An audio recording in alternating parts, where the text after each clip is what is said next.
ରଙ୍ଗେ ଆଖିଟାର ସବୁ ଭଲଟି ସବୁ ଆଜି ଗଲା ପେପରଟା ଟିକେ ଦେଲ ଆଜି ଖବର କ'ଣ ଅଛି ଦେଖିବା। ଡହରା ଆଇଲା ସକାଳୁ ସକାଳୁ। ଚିକେନ ହେଇଥିଲା ଘରେ ତ ଦେଶୀ ଚିକେନ ପୁରା ସେ ଦାନ୍ତରେ ପଶି ଯାଇ ତ ଟିକେ ଖୋଳିବା ଟିକେ କାଠି ଟିକେ ଦଉନ। ନୂଆ ଖାଉଛ ବୋଧେ ଜଣେ ହଉଛ ଆଉ।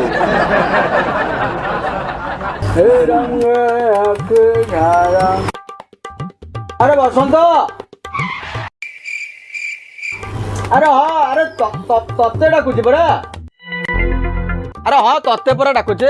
ଆସା ଆସା ଆସା କ'ଣ ଜାଣିପାରୁନି ନା କ'ଣ? ଆରେ ପଛ ବେଞ୍ଚରେ ବସୁଥିଲେ ଗୋଟେ କ୍ଲାସରେ ପଢୁଥିଲେ। ଆ ତୁ ତୋର ଧରିକି ମୁତୁଥିଲୁ ମୁଁ ମୋର ଧରି ମୁତୁଥିଲି। ଆଉ ବେଳ ପଇଲେ ମୁଁ ମୋର ତୁ ଧରୁଥିଲୁ ତୋର ମୁଁ ଧରୁଥିଲି। ଆରେ ବ୍ୟାଗ ବ୍ୟାଗ କ'ଣ ଜାଣିପାରୁନୁ ନା ଚିହ୍ନି ପାରୁନୁ? ମୋ ନାଁ ତ ବସନ୍ତ ନୁହଁ, ଆଉ କ'ଣ ତୋ ନା? ମୋ ନାଁ ହେଲା ବଳିଆ। ଆରେ ବସନ୍ତ କ'ଣ ବଳିଆ କ'ଣ ଏଇ ବରୁ ଆରମ୍ଭ ତ। ଆଉ ଗୋଟେ କୋଲ୍ଡ ଡ୍ରିଙ୍କସ୍ ଫେଳିଦେଲା ସାଙ୍ଗ ମୋର ବହୁତ ଦିନ ପରେ ଆସିଛି। ନିଅ ଭାଇ। ଆରେ କ'ଣ ହଉ ସାଙ୍ଗ ଗୋଟେ କୁରକୁରେ ଦେଲ। ହଉ ଦେଲ ଗୋଟେ ବିସ୍କୁଟ ଦେଲ।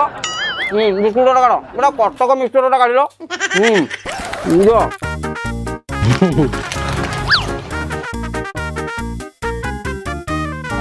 ହ୍ୟାଲୋ କ'ଣ ଚାଉଳ?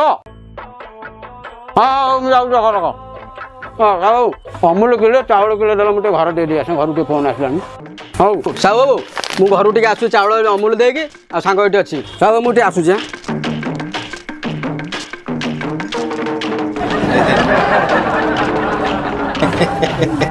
ଆସିଲାନି ଘଣ୍ଟାଟେ ଖଣ୍ଡେ ହେଇଗଲାନି। ଭାଇ ମୁଁ ଯାଉଛି।